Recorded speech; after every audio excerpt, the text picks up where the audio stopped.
Hello, ladies and gentlemen. My name is Mr. SLIN, and welcome to the show. Today, we're talking about how you can become the best TF2 player possible, and I'm going to start with a story about YZ50, who is arguably the most mechanically talented player of his generation. He was famous for his ability to outplay any other player in a one-on-one situation, and he played on top teams in virtually every season that he played. My story about YZ50 goes something like this. He had an alt account named OTR Ice, On the Rocks Ice. Some of you guys might have heard of this. OTR Ice recorded himself stomping noobs in lobbies, then clipped those frags together, put those frags into a frag video, a couple frag videos, and posted those on the forums. And everyone who saw those videos was just confused. Even the invite players saw this. They're just like, I don't get it. You're posting videos of yourself hacking in lobbies. I don't get it. The crosshair clearly shows that you're using some sort of aim assist. Like the crosshair just locks onto players, doesn't move. The tracking is impeccable, and it just locks from player to player. This guy, like, who is this OTR Ice guy, and why would you make a video of yourself hacking in lobbies? Doesn't make any sense. And then it was later revealed that OTR Ice was actually YZ50, and then everyone shut up. They're like, oh, it's YZ50? Wow, this video makes so much more sense now, because YZ50 was actually that good at the game. It looked like he was hacking. He was just that good. And YZ's kind of a private player. He kind of kept to himself. He didn't really show that much of himself off to the community, but he did post on the forums one time and offered his services as a mentor. He said, I'm going to mentor one person and turn that guy into a mini YZ50. And everyone's like, whoa, YZ50 is mentoring. Like, I wonder what he's going to say. What's his advice going to be? This guy's so lucky. And his advice was very simple. It was actually just to hop in a DM server for 5 hours every day and only play Scout. That was it. If you wanted to be like YZ50, all you had to do was hop in a deathmatch server for 5 hours every day and only play Scout. Seems easy enough.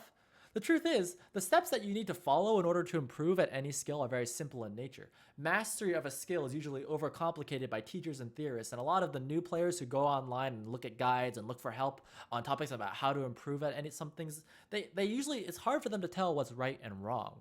And that's where they tend to struggle. But the big secret to becoming the best TF2 player in the world is that your mechanics are king. You can be taught strategies and game knowledge. If you had really good mechanics, some top player would invite you to their team. You could play on a top team instantly, and yeah, you would just learn with the rest of the team. They'd probably just coach you how to get good, because you can teach those things. You can teach strategies, you can teach team cohesion, you can teach all these skills, but you cannot teach mechanics. Imagine me trying to coach you in a DM server. I'm like, no, doofus, you're missing. Move your crosshair 2 centimeters to the left. It just, like, it doesn't make any sense. There's not that much I can tell you to make you better at putting your crosshair on a target and using your keyboard. Sure, there's tips that I can give, little things here and there, but like, generally speaking, you just need to get in the server and practice. So how would you do that? You know, if you were playing golf, for example, you would spend a lot of time at the driving range. If you want to get better at guitar, you would practice your scales and chords. If you want to get better at League of Legends, you would practice your CSing. If you want to get better at StarCraft 2, you'd practice your macro. It's the boring fundamentals that get you where you need to go, but it's also the boring fundamentals that everyone struggles with.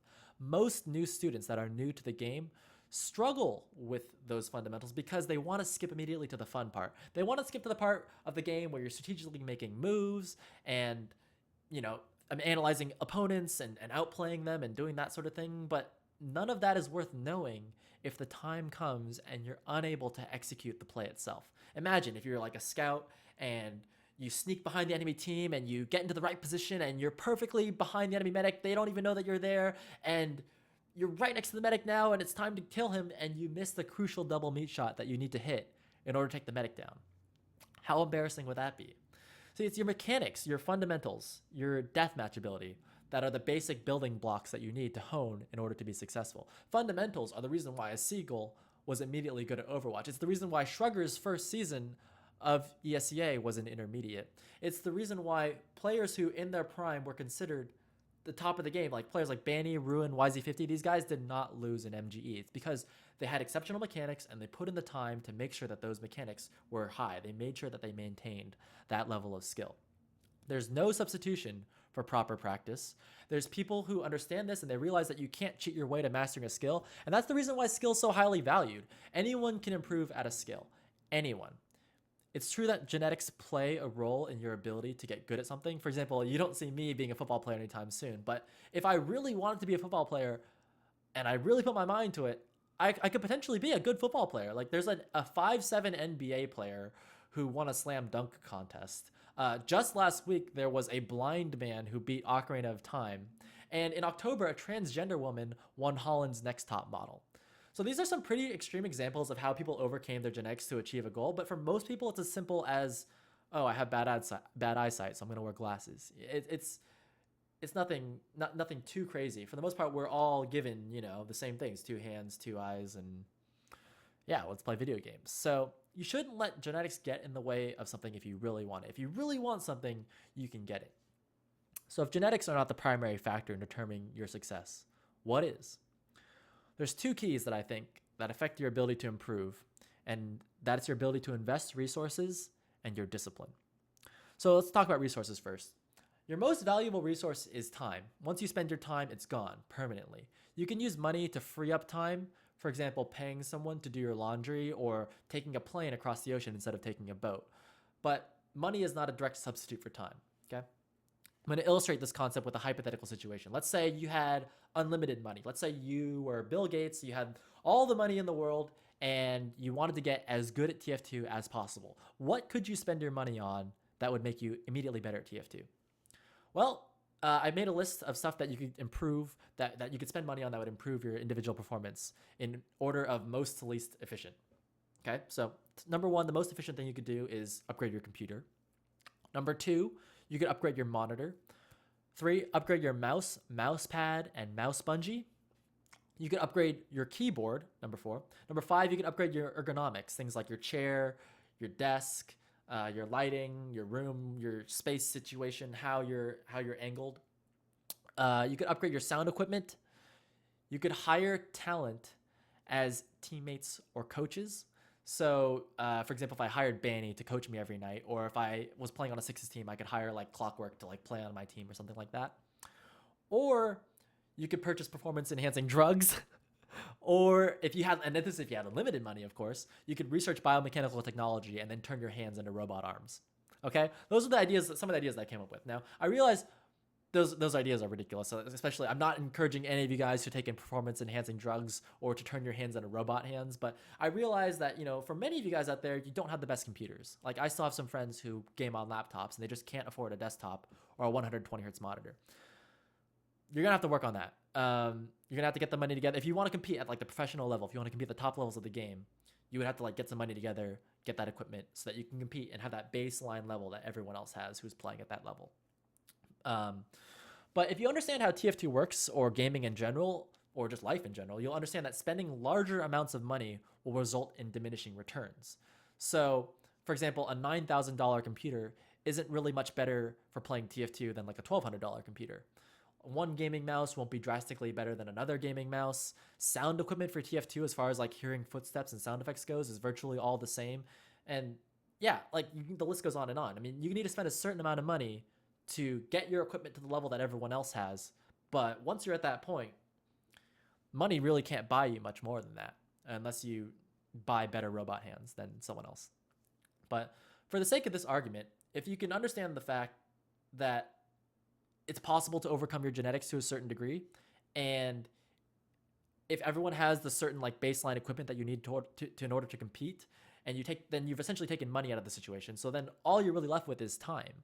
Extremely valuable time that must be spent wisely. And if you're going to invest your time into something, you should invest that time as efficiently as you can, because once you spend it, it's gone permanently. And that's where discipline comes into play. Let's talk about discipline now. Everyone knows that preparation is a key for success. Let's use being a student as an example.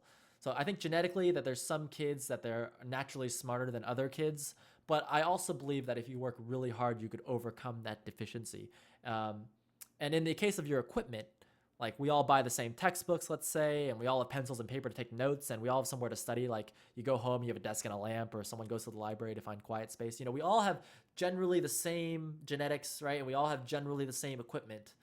So all you really need to do is have the time to study. So let's say we all have time to study as well, then why are we all not getting A's? Like, why does everyone in a class not get A's? Or let's put this in TF2 terms, you know? Genetically, as a TF2 player, we all have most of the same, you know, hands and eyes. You might wear glasses. I don't wear glasses, but maybe we have generally the same reflexes. So, and then let's say we both have the same computers, you know, generally the same computers that we compete against each other. So why is it that one guy is hitting all of his meat shots and another guy is missing significantly more? And well, the reason this happens is because people like me, people who miss, have not put in the time to prepare. They lack the discipline and they aren't focused at the task at hand. The reason I can tell you this is because I've made that mistake myself. That's why I made Medic. I mean, like, look, if I tell most of you guys, like, look, all you have to do to get good at this game is DM for 5 hours, most of you will groan with discontent. Most of you will be unhappy if I tell you that, yes, in order to compete with YZ50, you have to actually, you know, hop in a DM server for a couple hours a day and practice and seriously put the time in. Because if you do invest the time, you will see the improvement. If you do that consistently, you will see the improvement. It's just a matter of being disciplined enough to follow through with your goals. So let's talk about the definition of discipline. Discipline is training someone to obey rules or a code of behavior. Discipline is making a plan and sticking with it, avoiding temptation. See, making a plan is easy. That's, you know, the new year. Everyone has their New Year's resolutions. Everyone has things that they want to accomplish. But sticking with those goals is extremely difficult. The difficulty arises, I think, because we as humans sometimes have a hard time weighing the pros and cons of short and long-term payoffs. This happens to me all the time when I want to put myself to bed. So if I tell myself that I have to sleep at 10 o'clock tonight because I need to wake up at 7 o'clock in the morning for my plane flight, it sounds like a reasonable plan for me to get sleep. But when 10 p.m. rolls around, I'm tempted to stay awake a little longer and get in a couple extra games of TF2. So yeah, in the short term, I'll receive that payoff, which is the enjoyment of playing more games. But in the long run, I'm going to pay for that because tomorrow I'm going to be tired for having stayed up past my bedtime. You know, students skip their studies to play. People cheat on their diets to eat cake. Lazy people skip workouts when they're tired. It's only natural for you to seek comfort when things get hard. If you're really desperate, you may even be tempted to cheat, and that's why I brought up the topic of performance-enhancing drugs or like cheating on exams, things like that. This is the thing. Some people are disciplined, they sit down, they get their work done, and other people goof off. And this is what really separates the men from the boys. The difference between an adult and a child is that maturity. The realization of the long-term benefits is like, you just need to realize that the long-term benefits of being disciplined will outweigh the short-term benefits of giving into those temptations. Like children, for example, eat ice cream for breakfast and then they get upset when they have a tummy ache. They avoid their chores and deal with messy rooms. They don't brush their teeth and get cavities. They don't do their homework and then they pull all-nighters to get a paper turned in before the deadline.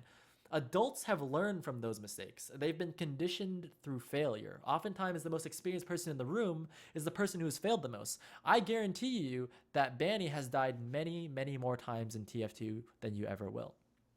The point I'm trying to make is that one day you'll wake up and realize that you're fed up with being fat or failing exams or not having friends or missing all your meat shots. When this happens, you're going to think back on this. You're going to know exactly what you need to do because when the going gets tough, the tough get going. You need to summon the inner strength that you have inside of you and push yourself to achieve your goals. And it all comes down to how badly you want something and how disciplined you can be. Nobody in the world can make you want something that you don't want yourself. Your mother could want desperately for you to be a ballet dancer or a professional baseball player, but if you're not interested in that, you're not going to push yourself hard enough to discipline yourself when things get tough. And there's going to be temptation all the time. There's going to be things that pull you in many different directions. You have to want something badly enough to do it. It's only when you want something for yourself that you'll be able to push yourself as hard as possible. So that's why people tell you, like, follow your dreams, pursue your passions, because if you're passionate about something, you'll love it more than anything else and put forth the necessary effort that you need to succeed. If studying plants is your thing, then go out and be the best plant researcher that you can be. If it's cooking food, do it up. If it's getting better at TF2, you should DM until your eyes bleed. Seriously. If your eyes are not bleeding, you're not doing it right. So, all jokes aside though, make a plan and stick with it. If you need help, join a team and so that you have friends who are in it with you that can encourage you and support you on this journey, but you should go hard, do your best, and be honest with yourself because the only person who's really keeping track is you. if you're interested in this topic more about discipline, there's plenty of things that you can read on online. Discipline is going to be really important in your life. So yeah, that was intense. See you on the next video.